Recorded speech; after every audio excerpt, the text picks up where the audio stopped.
Kalau saling egois, tidak jalan hidup ini. Jadi yang ahli masak misalnya, ya sudah kamu tidak bisa masak, ya rasain sendiri, kamu tidak bisa makan. Saya bisa masak, makanya saya masak, saya makan-makan sendiri, makan urusanmu.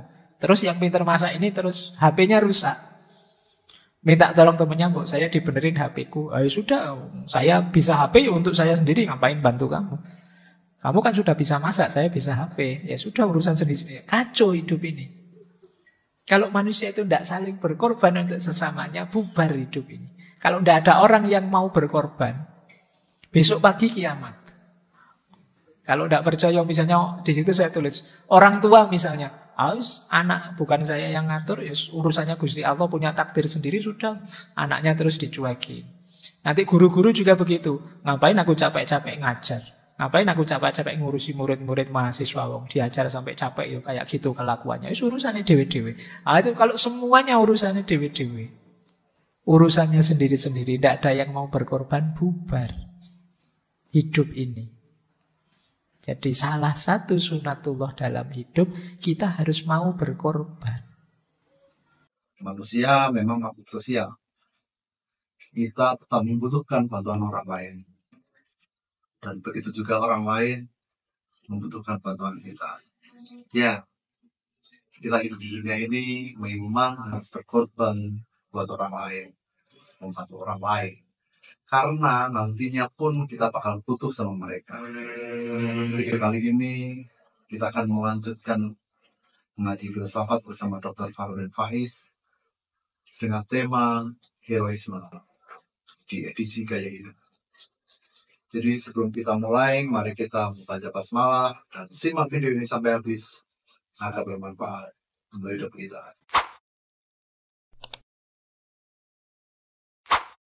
Pahlawan itu termasuk jenis perilaku prososial. Karena nanti ada kebalikannya, antisosial. Antisosial itu orang yang eksklusif, isolatif, egois. Kalau prososial itu orang yang mau berbaur, bergabung di tengah masyarakat dan berkontribusi. Jadi perilaku prososial itu cirinya tadi yang paling jelas empatik. Jadi kita bisa memposisikan diri di posisi orang, kita peduli terhadap hak, perasaan, kesejahteraan orang lain. Jadi tidak egois tadi. Bentuknya membantu, berbagi, menghibur, kerjasama, berkorban untuk orang lain. Ini jenis perilaku prososial namanya. Jadi mengutamakan orang lain, membantu orang lain, berbagi dengan orang lain. Mau ngambil minuman penuh, tapi kok yang ngaji banyak, ini apa cukup? Sudahlah saya ngambil setengah saja. Ini prososial namanya. Oke, atau saya sudah ngambil banyak, sudah terlanjur, yang lain kok nggak dapat. Ini terus kalau mau minum ditawar-tawarkan ke yang lain, meskipun basa-basi. Nah, tapi itu kan paling tidak peduli ada yang lain gitu loh, tidak cuek saja. Nah, ini namanya perilaku prososial. Kepahlawanan itu jelas prososial. Tapi jangan lupa, prososial itu ada tipenya juga. Ada tipe proaktif, ada tipe reaktif, ada tipe altruistik. Kalau proaktif, itu kamu peduli dengan yang lain sebenarnya untuk keuntunganmu sendiri. Nah, biar yang lain juga senang padaku, yang lain juga sayang padaku, dan lain sebagainya. Itu namanya proaktif. Yang kedua, reaktif. Kalau reaktif itu kamu melakukan kebaikan untuk orang lain, tapi sebenarnya itu kebutuhanmu. Kalau yang tadi kebutuhannya orang sih, tapi saya dapat keuntungan dari situ. Keuntungannya sekarang dia jadi manut kalau saya perintah-perintah. Sekarang dia jadi ikut kalau saya nasihati. Ini berarti proaktif. Tapi kalau reaktif, ini kepentinganku. Saya membantu orang-orang kemarin, waktu bakti sosial, itu sebenarnya biar untuk dalam rangka program organisasiku biar jalan. biar anggarannya terserap misalnya. Ini namanya reaktif. Untuk kebutuhan kita sendiri. Ada juga yang altruis. Kalau altruis ini memang untuk orang lain. Sama sekali aku tidak mikir kepentinganku. Baik. Nah, di teori prososial, tindakan kepahlawanan kita itu sebenarnya ya ada keuntungannya. Keuntungannya apa? Yang pertama, mood boosting. Dia membooster mood kita. Namanya mood boosting effect. Kalau kita bantu orang lain itu kan mood kita jadi tambah. Senang membantu orang itu. Menggembirakan. Kita jadi cerah. Kita bantu orang terus orangnya, wah terima kasih ya mas. Semoga nanti rezekinya lancar. Segera ketemu jodohnya. Segera. Itu kan moodmu nambah naik itu. Kamu merasa hebat sekali padahal cuma ngasih 2.000. Tapi kan boostmu naik. Jadi moodmu naik. Tadi baru sedih ketemu orang kok bersyukur pada kita, terima kasih pada kita. Itu kan mood kita jadi tidak bete lagi, jadi naik. Itu mood boosting effect namanya. Yang kedua, social support. Kita sering melakukan kebaikan orang lain, ya masyarakat kita akan jadi teman, akan jadi pendukung, akan jadi orang kita nanti. Itu social support namanya. Kita akan mendapat dukungan sosial. Dan yang ketiga, stress reducing, mengurangi stres. Jadi, jangan ragu-ragu melakukan tindakan prososial itu. Kenapa? Menguntungkan untuk kita. Meskipun ini tidak boleh jadi hitungan. Karena kalau jadi hitungan, kita masih proaktif atau reaktif. Dia mood boosting, social support, dan stress reducing. Nah, di teori prososial juga disebut ada situasi-situasi yang biasanya mendorong orang melakukan tindakan prososial. Apa pendorongnya? Yang pertama biasanya takut atau malu dipandang jelek. Atau sebaliknya, ingin dipandang baik. Nah, ini menarik. Misalnya ada orang minta-minta, wah banyak yang lihat ini kalau tidak ngasih, mosok level saya kok tidak ngasih, terus kamu ngasih. Atau lagi Jumatan ada kotak jalan, sebelah sana ngasih, sini ngasih, mosok aku sendiri yang tidak ngasih, malu ya sudahlah. Padahal tadi maunya nggak ngasih loh, tapi kok ya malu ya. Yang lain ngasih, ya sudah tak kasih. Nah itu alasan pertama. Ya alhamdulillah loh, kamu kalau nggak terpaksa gitu tidak sodako. Gara-gara kamu malu akhirnya kamu sodako. Kayak ditarik iuran itu loh. Wah ini kita kelompok berlima sih. Yang sini nyumbangnya 100.000. Wah saya sebenarnya tadi pinginnya 10.000 saja. Tapi kok yang lain 100 jadi tidak enak. Ya wis 100. Ada enggak di antara kalian yang kalau mau nyumbang lihat dulu yang lain nyumbang berapa? Itu kemungkinan karena alasanmu melakukan kebaikan tadi malu atau takut dipandang jelek orang lain. Jadi kamu tidak mikir kemampuanmu. Padahal kamu mau nyumbang 100. Yang lain cuma 10, 20. Ya sudahlah saya 20 saja. Nah itu motifnya persepsi orang lain. Dan juga tanggapan orang lain. Dan juga jumlah orang yang hadir. Semakin banyak orang yang tahu ya semakin tinggi minatmu untuk dilihat orang untuk pencitraan. Nah ini situasi-situasi yang mendorong kita untuk melakukan tindakan prososial. Kalau penghambatnya banyak. Saya sebut salah satu yaitu ada istilah mungkin bahanmu merenung. Namanya bystander effect. Bystander effect itu orang itu seringkali jadi kurang peduli ketika ada orang lain. Misalnya ya, ada kecelakaan di pinggir jalan. Itu biasanya justru yang nolong sedikit atau malah tidak ada yang nolong. Kenapa? Bystander effect. Semua nunggu, ini kan banyak orang, mestinya ada yang nolong lah. Semua nunggu yang lain yang nolong. Ini namanya bystander effect. Jadi misalnya kamu ada teman, wah ini temanku saya tahu uangnya habis akhir bulan, tidak punya uang. Sudahlah, nanti kan dia kenalannya banyak, mesti adalah yang bantu bukan saya. Wong yang lebih akrab temannya juga banyak selain saya. Akhirnya kamu cuek dengan dia, tidak mau peduli. Karena menganggap yang lain mesti yang peduli padanya banyak lah. Ini namanya bystander effect. Jadi kamu kalau basa Jawa ini njagake yang lain. Bahasa Indonesia ini njagake itu apa? Mengandalkan yang lain. Itu bystander effect namanya. Ada orang kecelakaan di sebelahmu, biar aja, mesti banyak yang nolong, kok kamu lewat saja. Itu bystander effect. Oke, ini salah satu situasi yang menghalangi kita melakukan kebaikan, kepedulian pada sesama. Kamu nunggu yang lain. Padahal kalau tidak ada yang gerak sama, kalau bahasa agama itu kan kayak fardu kifayah itu loh. Kalau sudah ada yang ke masjid, ya sudah Pak, hukumnya fardu kifayah saja. Terus kamu tidak ke masjid. Semua mikir begitu, akhirnya masjidnya kosong. Wong fardu kifayah saja, kalau sudah ada yang nandangi kan sudah. Ya akhirnya kosong beneran masjidnya. Itu namanya bystander effect. Kamu menganggap sudah ada yang menyelesaikan yang lain. Baik, jadi heroisme itu berarti pro-sosial, bukan anti-sosial. Teori kedua, perspektif kedua. Tentu saja heroisme, ini istilah tadi bolak-balik disebut ya. Heroisme itu altruistik. Altruistik itu dari kata-kata alter. Alter itu artinya orang lain. Jadi berarti perilaku altruistik itu perbuatan yang orientasinya kebaikan orang lain. Jadi ya mudahnya altruisme itu perhatian terhadap kesejahteraan orang lain tanpa peduli diri sendiri. Altruisme tidak sama dengan loyalitas atau kewajiban.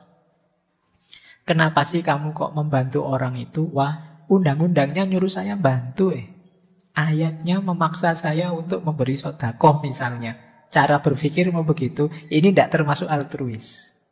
Karena tidak muncul dari keinginanmu sendiri, tapi karena dipaksa oleh kewajiban, oleh loyalitas. Diperintah ya oleh raja, diperintah ya oleh pemimpinnya. Lembaga saya mengharuskan saya harus sedekah setiap bulan sekian. Kalau paksaan-paksaan semacam ini ya pasti bukan altruis. Cirinya altruis itu tadi ya, empatik, social responsibility, tanggung jawab sosial, inisiatif, keinginan sendiri, dan tentu saja rela berkorban. Empatik, social responsibility, inisiatif, dan rela berkorban. Inilah namanya perilaku altruistik. Kalau saya tidak salah ingat, ngaji filsafat fase awal-awal, masih belum ada seri 20-an lah, paling seri belasan, itu ada tema egoisme dan altruisme. Silahkan teman-teman cari. Nah, sekarang kita lihat alasan-alasan yang biasanya dipakai orang untuk melakukan tindakan kepahlawanan atau altruistik tadi.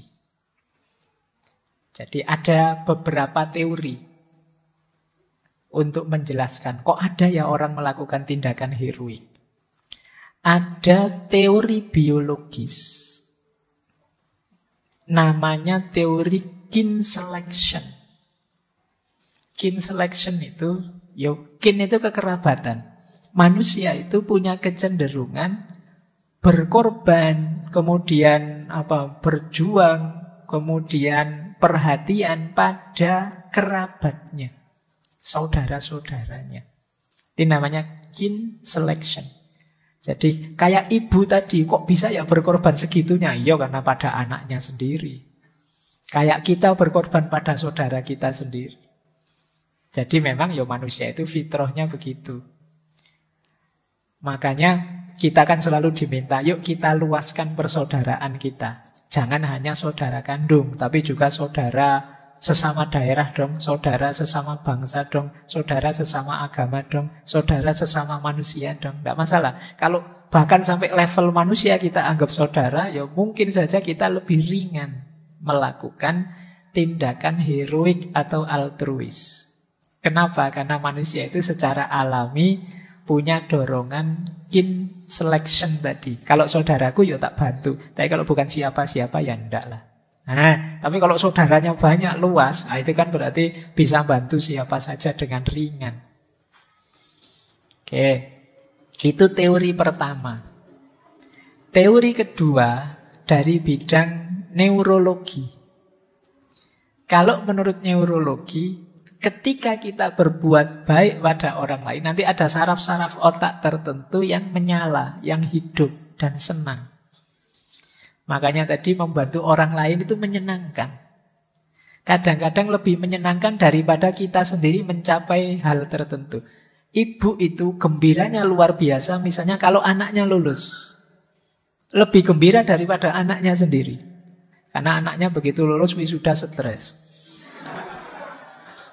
Setelah lulus mau apa ini? Tapi ibunya gembiranya beneran. Justru yang lulus gembiranya cuma setengah-setengah. Nah, ini neurologis. Jadi karena ibu tahu dia sudah memberikan banyak, membiayai anaknya, berjuang untuk anaknya, dan gembira ketika anaknya sukses. Berbagi itu menyenangkan. Kalau ada orang kita beri apa, kemudian, wah terima kasih ya, pemberianmu itu membuat hidupku ringan sekarang aku. Itu kan kita gembira sekali, membantu orang dan orangnya benar senang dengan yang kita berikan. Karena memang ada sinyal-sinyal di otak kita yang itu hidup, gembira, senang dengan melakukan kebaikan pada orang lain. Jadi boleh dicoba kalau kalian sedang suntuk, stres, cari orang untuk dibantu, sedekah. Itu akan menggembirakanmu, apalagi orangnya memang benar butuh. Akan membuatmu gembira. Meskipun tidak harus dikontenkan ya, seperti saya bilang tadi. Nah, sekarang kan apa-apa dikontenkan ya, rasanya tinggal separuh nanti. Karena begitu kamu kontenkan, ternyata kontenmu tidak ada yang nge-like kan, terus kamu berubah, tidak jadi seneng, kamu misuh-misuh. Sudah dikontenkan orang-orang itu tidak peka ya, salahmu sendiri itu. Targetnya ngonten. Ini argumen neurologis. Ada argumen sosial. Argumen sosial apa orang bantu orang lain itu? Hukum timbal balik. Jadi kita itu manusia terbatas. Kita selalu memerlukan bantuannya orang lain dalam banyak hal. Maka logikanya saya harus banyak bantu orang lain. Karena siapa tahu kapan-kapan saya yang perlu dibantu. Nah, ini namanya logika sosial, logika timbal balik. Hidup bersama orang ya begitu. Saya butuh kamu, kamu butuh saya. Maka kita harus saling longgar, saling menguatkan untuk saling membantu. Saya berkorban untukmu pada saatnya mungkin pas aku perlu, engkau berkorban untukku. Atau kamu dulu sudah berkorban untukku, yuk logikanya sederhananya saya harus berkorban untukmu kalau pas engkau membutuhkan. Nah, ini argumen sosial dari perilaku heroisme. Ada lagi argumen kognitifnya. Kalau kognitifnya yang jelas empati tadi ya. Semakin kita berempati pada orang, semakin kita ingin membantu dia. Yang kedua, jangan lupa membantu orang, berkorban untuk orang, itu meringankan perasaan kita sendiri. Misalnya, ada teman minta sangat butuh. Itu kan begitu kita bantu dia, ringan sudah beban kita. Ya sudah, saya sudah bantu meskipun semampu saya. Itu kan ringan. Tapi kalau kita pelit, tidak mau bantu, itu biasanya terus malah jadi beban. Aku ini kok tega ya, tapi ya gimana lagi. Tapi ya kok aku ya tega. Ini kan tidak enak. Kamu ganjel terus. Jadi perasaanmu terus jadi bolak-balik terus. Kamu punya duit, temanmu hutang misalnya. Oh, ini akhir bulan ya, saya mbok yo dipinjemi, duitku habis. Yo aku sendiri juga butuh. Emangnya yang akhir bulan kamu? Kamu akhir bulan, aku kan juga akhir bulan. Misalnya. Nah, terus enggak kamu kasih padahal kamu ada. Itu kan kamu terus kepikiran kan? Apa tadi harusnya tak kasih saja ya, tapi kalau tak kasih lah aku ya butuh. Itu kan ringan. Jadi memberi itu meringankan kamu justru. Membebaskanmu dari perasaan negatif. Jadi ada beberapa argumen kalau kita berpikir mendalam, kenapa sih kita harus melakukan tindakan heroik, tindakan altruis yang berkorban untuk orang lain.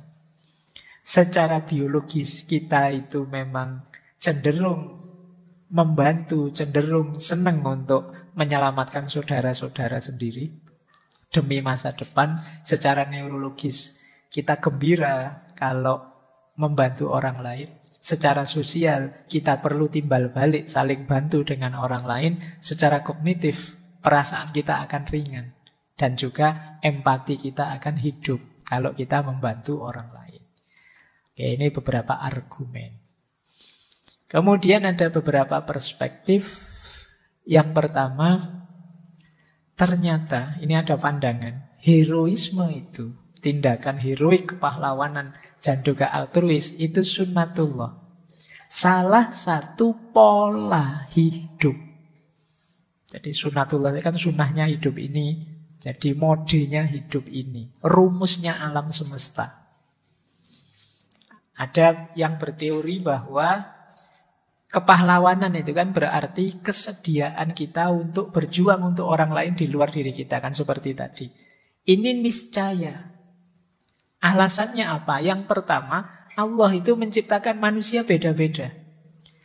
Jadi saya mampu filsafat, teman-teman mungkin ngertinya fisika. Ada yang ahli HP, ada yang ahli laptop, ada yang ahli masak, ada yang macam-macam, beda-beda kita. Kalau saling egois, tidak jalan hidup ini. Jadi yang ahli masak misalnya, ya sudah kamu tidak bisa masak, ya rasain sendiri, kamu tidak bisa makan. Saya bisa masak, makanya saya masak, saya makan-makan sendiri, makan urusanmu. Terus yang pintar masak ini terus HP-nya rusak. Minta tolong temennya, Bu, saya dibenerin HP-ku. Ya sudah, saya bisa HP untuk saya sendiri, ngapain bantu kamu? Kamu kan sudah bisa masak, saya bisa HP. Ya sudah, urusan sendiri-sendiri. Kacau hidup ini. Kalau manusia itu tidak saling berkorban untuk sesamanya, bubar hidup ini. Kalau tidak ada orang yang mau berkorban, besok pagi kiamat.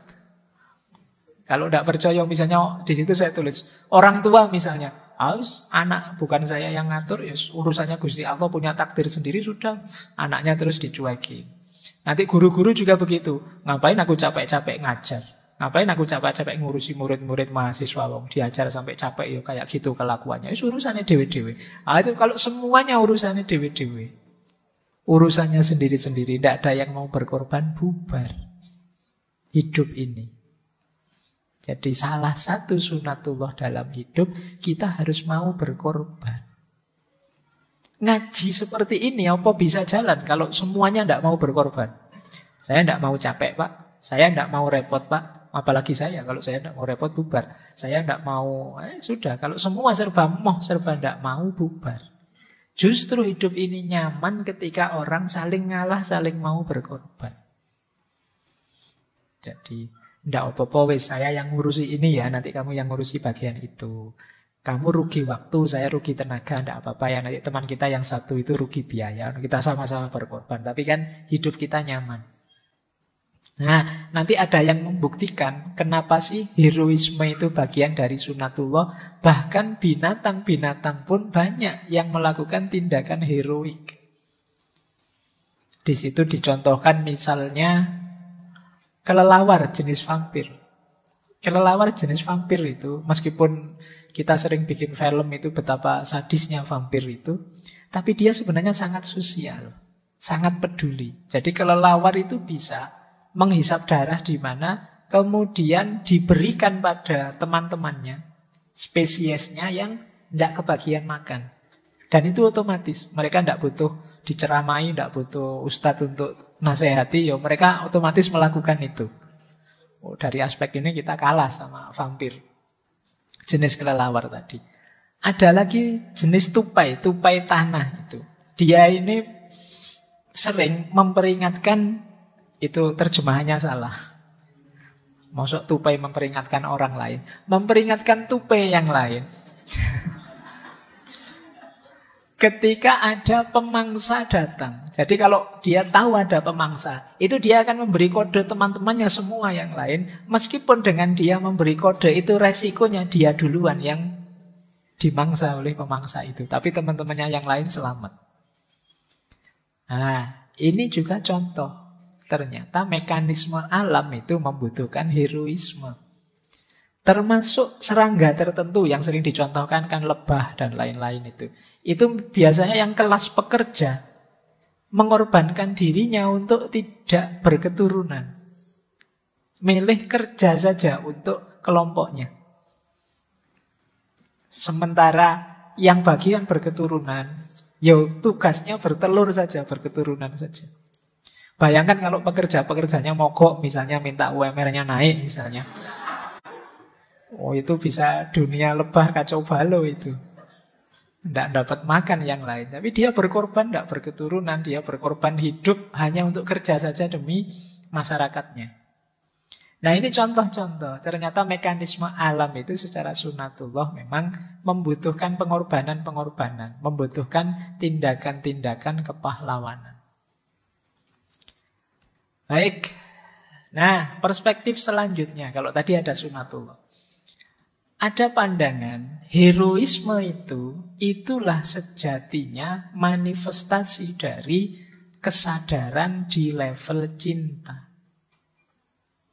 Tidak mungkin orang berbuat pada yang lain tanpa pamrih kalau dalam dirinya belum ada kualitas cinta. Karena sebelum cinta itu isinya pamrih-pamrih, keinginan-keinginan, kebutuhan-kebutuhan sendiri. Ikhlas demi orang lain itu adanya di level cinta ini. Tadi kan disebut heroisme yang ada pamrihnya belum heroik. Berjuang lumayan, nanti kalau menang saya bisa jadi pejabat. Ini tidak heroik namanya kan. Kenapa? Karena ada pamrihnya. Dia heroik karena tidak berpamrih. Satu-satunya keinginannya adalah demi yang lain. Dan ini kan karakter cinta yang sering kita jelaskan. Maka tindakan heroik yang sejati itu hanya mungkin dilakukan orang di level kesadaran cinta. Maka para pahlawan, para pejuang bangsa itu ya hakikatnya orang-orang yang sudah sampai pada tataran cinta. Cinta pada tanah airnya. Jadi ini perspektif yang lain. Teman-teman nanti bisa mendalami ini. Jadi kalau tadi heroisme itu sunatullah, heroisme itu juga mahabbah. Cinta. Kalau pahlawan bangsa ya hubbul waton, cinta tanah airnya. Perspektif selanjutnya. Tindakan kepahlawanan atau heroik itu adalah simbol orang yang bebas dari egonya. Perjuangan hidup paling berat itu kan perjuangan menaklukkan diri kita sendiri. Di antara buktinya orang sudah menang atas dirinya itu kemauan dan kemampuannya melakukan tindakan heroik. Tindakan yang berorientasi yang lain. Tidak hanya memanjakan egonya sendiri. Kalau egonya masih tebal, masih kuat, ya mungkin melakukan tindakan heroik tapi belum sejati. Karena masih ada keinginan-keinginan egois untuk dirinya. Tidak untuk yang lain. Jadi ini salah satu perspektif tentang heroisme. Ada lagi perspektif yang lain. Ini perspektif-perspektif ini nanti teman-teman coba direnungkan. Orang yang mampu melakukan tindakan heroisme itu adalah orang yang sudah tidak terikat lagi oleh hal-hal duniawi dan kesenangannya. Tidak mungkin orang yang terikat itu mau tulus melakukan tindakan heroik atau altruistik tadi. Justru tindakan heroik ini bisa lahir kalau orang sudah terbebas dari keterikatan duniawi. Ini yang membuat heroisme itu tindakan yang mulia. Tadi dia disebut sebagai nilai yang tertinggi dalam hidup ini. Nah, ini ada beberapa renungan untuk kita pikirkan selanjutnya. Jadi ada tulisan yang judulnya Today's Hero, pahlawan hari ini. Ayo direnungi ya. Yang pertama, ada pernyataan begini. Sebagian besar orang adalah pahlawan. Hanya saja untuk bidang tertentu, bidangnya masing-masing. Ya tidak selalu pahlawan itu, misalnya pahlawan level nasional yang berjuang untuk negaranya. Paling tidak setiap orang mungkin ada yang pahlawan untuk keluarganya, pahlawan di lingkungannya, dan lain sebagainya. Jadi sebagian besar orang adalah pahlawan meskipun bidangnya beda-beda. Sebagian besar ya, tidak semuanya. Berarti ya sebagian besar kita. Yang kedua, sebagian besar orang adalah pahlawan. Hanya saja belum ketemu momennya. Nah, kalian tidak ketemu kesempatannya. Kalau ketemu, kalian sebenarnya pahlawan kok. Saya itu tidak tega misalnya kalau ada orang kesulitan keuangan. Hanya saja selama ini saya belum pernah ketemu orang yang kesulitan keuangan. Jadi kepahlawananku belum terpancing keluar. Nah, semoga tidak. Jadi setiap orang pahlawan, hanya saja belum ketemu momennya. Tadi kan jenis pahlawan itu macam-macam. Nah, kepahlawananmu mungkin belum terpancing keluar. Momenmu belum ketemu. Sehingga potensimu yang besar tidak keluar. Saya kalau ketemu orang kekurangan uang tidak terlalu kasihan. Saya kasihan kalau ketemu orang sakit parah misalnya. Nah, kepahlawananmu keluar mungkin berhadapan dengan orang sakit parah. Saya tidak tega kalau ada anak-anak dibully. Cuma kamu belum pernah ketemu langsung itu. Kalau ketemu langsung, wah, kamu bisa tampil jadi pahlawan. Dan banyak, mungkin momen-momen yang harusnya di momen semacam itu pasti kamu bisa jadi pahlawan. Cuma momennya belum ketemu. Atau yang ketiga, sebagian besar orang adalah pahlawan, hanya saja belum paham situasinya. Jadi dia tidak tahu, ini sebenarnya saatmu jadi pahlawan loh. Cuma karena kamu toleh-toleh saja, melongo saja, tidak jadi akhirnya. Harusnya kamu bisa ini di momen ini jadi pahlawan. Cuma kamu belum memahami situasinya atau mengabaikan situasinya. Jadi pahlawan itu bisa dari mana saja, termasuk dirimu. Cuma mungkin sesuai bidangmu, mungkin kamu belum ketemu momennya, atau sudah ketemu tapi kamu tidak sadar. Nah, ini kamu catat baik-baik ya. Tidak berarti kita semua berpotensi jadi pahlawan. Nah, kemudian ada lagi 3 lagi. Mungkin perlu kita renungi tentang kepahlawanan. Yang pertama, sejarah dan kemajuan manusia banyak didorong oleh orang-orang biasa yang kadang-kadang melakukan hal-hal luar biasa. Jadi tidak selalu orang-orang istimewa. Jadi itu yang tadi saya sebut, kalian semua ini berpotensi jadi pahlawan. Kenapa? Dalam sejarah dunia ini banyak sekali terjadi orang biasa melakukan hal luar biasa. Dan dari situ sejarah bergerak. Tidak selalu sejarah itu digerakkan oleh orang-orang penting, orang istimewa, anaknya raja, anaknya dewa, dan lain sebagainya. Itu kan banyak di dongeng yang kayak begitu. Dalam kenyataannya ya sejarah itu digerakkan oleh orang biasa, tapi mereka melakukan hal-hal luar biasa. Kemudian ada lagi pandangan, kita harus waspada terhadap cerita-cerita, cara berpikir yang memposisikan kita jadi orang biasa. Jadi objek untuk diselamatkan, objek untuk dibantu, objek untuk diringankan, dan lain sebagainya. Ini membuat kita lupa tidak sadar tentang potensi kepahlawanan dalam diri kita. Kan sering orang-orang itu, ini saya atas nama rakyat loh. Itu ya mungkin enggak. Tapi narasi-narasi semacam ini memposisikan kita hanya jadi orang biasa yang perlu dibantu, yang perlu diselamatkan, yang perlu didukung. Padahal kita semua itu pahlawan. Kok ya dadak nunggu, didukung, diselamatkan. Yuk kita selamatkan diri dan lingkungan kita masing-masing. Ini maunya pernyataan ini. Jadi jangan tertipu oleh narasi-narasi. Wah, saya ini apa Pak? Hanya remahan rengginang misalnya. Sering kalimat itu kamu pakai kan belakangan. Saya ini orang kecil, saya ini orang biasa. Sehingga terus kita tidak terpikir untuk melakukan hal-hal luar biasa. Padahal mungkin kita mampu loh. Mungkin kita punya potensi untuk itu. Hanya saja kita tenggelam oleh narasi-narasi tadi. Sehingga kita menganggap kita itu orang kecil, saya bisa apa sih Pak? Ya pokoknya tugas saya ini nanti kuliah, terus kerja, terus punya anak, membesarkan anak, selesai lah Pak.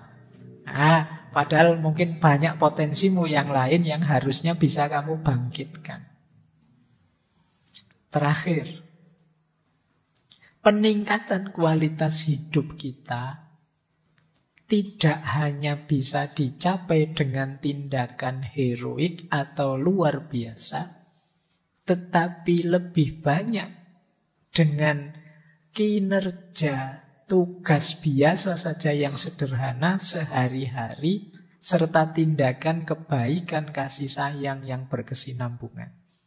Jadi ini maksudnya, kita ini punya potensi kepahlawanan, meskipun tidak harus melakukan tindakan luar biasa yang drastis.